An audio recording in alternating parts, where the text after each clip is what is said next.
Friends, आज इस video में हम जानने वाले हैं कि डेंटल ब्रिज क्या होते हैं, उन्हें लगाने का सही प्रोसीजर क्या है, कौन कौन से स्टेप्स हमें फॉलो करने होते हैं, उनके क्या एडवांटेजेस हैं, क्या डिसएडवांटेजेस, और इसके साथ साथ हम जानेंगे डेंटल ब्रिज की एग्जैक्ट कॉस्ट क्या होती है। So friends, without delaying any more, let me start. Channel को सब्सक्राइब नहीं किया है तो प्लीज कर लीजिएगा। Here we go. Hello friends, I am doctor Pratibha, oral implantologist, laser specialist and पेरिडोंटिस्ट।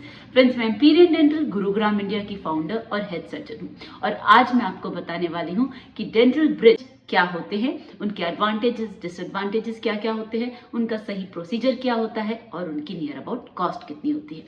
तो फ्रेंड्स, सबसे पहले जानेंगे कि डेंटल ब्रिज होता क्या है। तो फ्रेंड्स, डेंटल ब्रिज एक वो ऑप्शन है जो आपको मिसिंग टीथ को रिप्लेस करने की फिक्स टीथ का ऑप्शन देता है। दैट मीन्स इसकी मदद से हम फिक्स टीथ को लगा सकते हैं। ऑलराइट, अब ये हम कैसे लगा पाते हैं? फ्रेंड्स, ब्रिज को प्लेस करने के लिए हमें साइड की टीथ का सपोर्ट लेना होता है। सो ये बात बिल्कुल क्लियर होनी चाहिए कि अगर हमारे पास एडजेसेंट टीथ होंगे तभी हम ब्रिज को प्लेस कर सकते हैं। सो इन दैट केसेस, तो फ्रेंड्स, जो भी हमारी मिसिंग टीथ हैं, उनके जो साइड के टीथ हैं, राइट और लेफ्ट साइड, दोनों तरफ हमारे पास टूथ होने चाहिए, टीथ होने चाहिए, तभी हम उनके सपोर्ट से ब्रिज को प्लेस कर पाएंगे।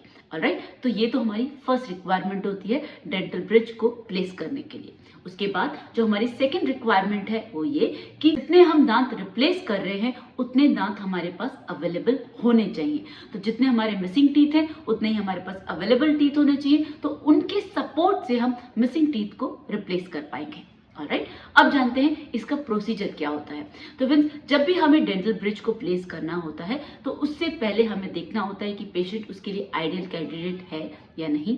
तो सबसे पहले रिक्वायरमेंट क्या है कि टीथ अवेलेबल होने चाहिए दोनों साइड में मिसिंग टीथ के।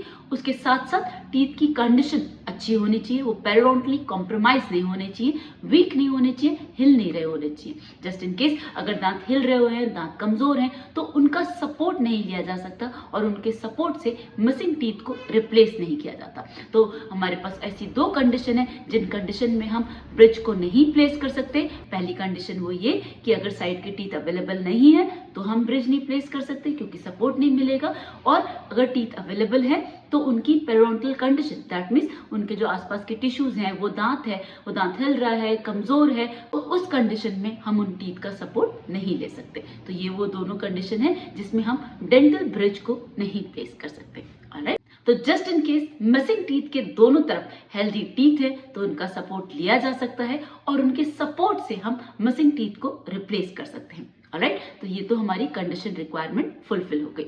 उसके बाद अब हमें देखना है कि इसके एडवांटेज क्या हैं। फ्रेंड्स, सबसे बड़ा एडवांटेज इसका यही है कि इसकी मदद से, ब्रिज की मदद से, हम फिक्स टीथ आपको दे पाते हैं। आपको बार बार डालना और निकालना नहीं रहेगा, एक बार लगा दिया बस। अब आपको लाइफ लॉन्ग कोई चिंता की बात नहीं है, बस उस जगह पर आपको इन्फेक्शन नहीं होने देना है, खाना नहीं फंसने देना है, रेगुलरली क्लीनिंग करवानी है और देखना है कि कहीं ब्रिज लूज तो नहीं हो रहा। ऑलराइट, तो फ्रेंड्स, ये इसका सबसे बड़ा एडवांटेज है, replacing missing teeth with the help of dental bridge. Alright, अब जानते हैं कि इसका डिसएडवांटेज क्या है। तो फ्रेंड्स, इसका डिसएडवांटेज ये है कि इसे प्लेस करने के लिए हमें साइड के अच्छे भले दांतों को थोड़ा सा रिड्यूस करना होता है। दैट मीन्स अगर दांत जैसे भी कंडीशन में हम उन्हें थोड़ा सा रिड्यूस करेंगे तभी उनके सपोर्ट से हम मिसिंग टीथ को रिप्लेस कर पाएंगे और उन पर भी कैप लग पाएगा। तो नाउ यू अंडरस्टैंड कि जो भी हमारे पास साइड के टीथ है उन्हें हमें 0.5 to 1 mm रिड्यूस करना होता है, सो दैट उनका हम सपोर्ट ले सके, उन पर कैप लगेगी दोनों तरफ और जितने भी दांत मिसिंग टीथ हैं वो रिप्लेस हो पाएंगे। ऑलराइट, तो फ्रेंड्स, ये वो कंडीशन होती है जब हम मिसिंग टीथ को रिप्लेस करते हैं with the help of dental bridge, जिसमें हम साइड के टीथ का सपोर्ट लेते हैं और उनके सपोर्ट से मिसिंग टीथ रिप्लेस होते हैं। फ्रेंड्स, एक और डिसएडवांटेज होता है डेंटल ब्रिज का कि डेंटल ब्रिज में हम सिर्फ क्राउन पार्ट को रिप्लेस कर रहे हैं। अनलाइक डेंटल इम्प्लांट, हम वहां पर क्राउन और रूट को दोनों को रिप्लेस करते हैं।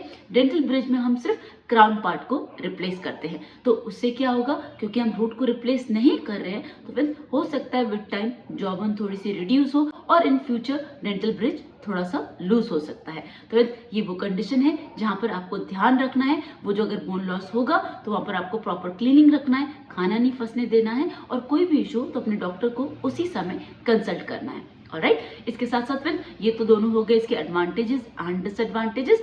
अब हम जानते हैं कि डेंटल ब्रिज को प्लेस करने के लिए कितना टाइम पीरियड लगता है। तो फ्रेंड्स इसमें एज सच कोई ज़्यादा टाइम पीरियड नहीं लगता। अगर हमारे पास जो हमारे एडजेसेंट टीथ है जिनका हम सपोर्ट लेने वाले हैं उनकी कंडीशन अच्छी है तो बस आप सेम सिटिंग पे उनको थोड़ा सा रिड्यूस कर दीजिए, आप उस जगह का प्रॉपर इंप्रेशन ले लीजिए, नाप ले लीजिए, बस एक ये सिटिंग लगेगी। इसके बाद वो लैब में बनने के लिए जाएंगे। मैं हमेशा फाइनल करने से पहले एक बार चेकअप करती हूँ कि प्रॉपर प्लेसमेंट है कि नहीं, कोई भी इशू तो नहीं है। जस्ट इन केस कोई भी इशू नहीं आता है तो फ्रेंड वो सेम डे पे ही लग जाता है। तो मैक्सिमम इसमें 2 से 3 सिटिंग से ज़्यादा नहीं लगता और उसमें आपका प्रॉपर ब्रिज प्लेस हो जाता है, आपको आपके फिक्स टीथ मिल जाते हैं। तो फ्रेंड्स 2 से 3 सिटिंग का मैक्सिमम इसमें टाइम पीरियड लगता है और आपको आपके फिक्स टीथ आपके फाइनल डे पे मिल जाते हैं। ऑलराइट, अब जानते हैं इसकी कॉस्ट कितनी होती है। फ्रेंड्स डेंटल ब्रिज की कॉस्ट डिपेंड करती है कि हमने कौन सा वाला क्राउन चूज किया है, मेटल का क्राउन चूज किया है, पीएफएम क्राउन चूज किया है या फिर ऑल सिरेमिक क्राउन चूज किया है। तो हम जो भी क्राउन चूज करेंगे उसकी कॉस्ट जितने भी टीथ को हम रिप्लेस कर रहे हैं उससे मल्टीप्लाई हो जाएगी। That means for an example अगर हम मेटल वाला क्राउन चूज करते हैं जिसकी कॉस्ट 1500 होती है, तो अगर हमने 5 टीथ के साथ रिप्लेस किया है तो 1500 इंटू 3, तो ये उसकी टोटल कॉस्ट आएगी लाइक दैट। तो हम जितने भी क्राउन को रिप्लेस कर रहे हैं और जितने भी हमारे मिसिंग टीथ है, फॉर एग्जाम्पल 3 टीथ हमारे मिसिंग थे और हमने 3 टीथ का सपोर्ट लिया है, टोटल टीथ हो गए 6। हमने कौन सा वाला क्राउन लगाया है, हमने मेटल का क्राउन लगाया है जिसकी कॉस्ट कितनी होती है, नियर बाय 1500 प्लस। तो राइट, तो 1500 into 6 will be the total cost of your bridge. Now you got it friends. ये नियर अबाउट कॉस्ट आती है डेंटल ब्रिज की। अब ये आप पे डिपेंड करता है कि हम कितने टीथ को रिप्लेस करवाते हैं और हम कौन सा वाला क्राउन चूज करते हैं। ऑलराइट फ्रेंड्स, अगर अभी भी डेंटल ब्रिज से रिलेटेड कोई भी डाउट हो तो मुझसे कमेंट सेक्शन में पूछ सकते हैं। चैनल को सब्सक्राइब नहीं किया तो प्लीज कर लीजिएगा। See you in the next video. Thank you so much. Don't forget to flaunt your beautiful smile, and that makes you so beautiful.